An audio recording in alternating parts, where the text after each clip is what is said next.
গতকাল তীব্র ঝড়ে হাতিয়া সরকিং ইউনিয়নের বসতঘর বাতাসে উড়ে চলে যায়। মাত্র কয়েক মিনিটের ঘূর্ণিঝড়ে তছনছ হয়ে যায় ঘরবাড়ি। গত রাত ৮টা ৩০ সময় ঘূর্ণিঝড়ের প্রভাবে সরকিং ইউনিয়নের ৭ নং ওয়ার্ডের মোহাম্মদ মিলন হোসেনের একটি বসতঘরের টিনের ছাউনি উপড়ে পড়ে। নিরবিচ্ছিন্ন এই ঝড়ে ক্ষতিগ্রস্ত হয়েছে হাতিয়া সরকিং ইউনিয়নের বাসিন্দা।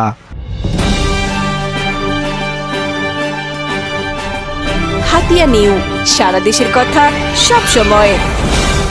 অতিরিক্ত তাপমাত্রার পর অবশেষে তীব্র ঝড়ে ক্ষতিগ্রস্ত হয়েছে অনেকের বাড়িঘর, দিশেহারা হয়ে গেছে ক্ষতিগ্রস্ত পরিবার।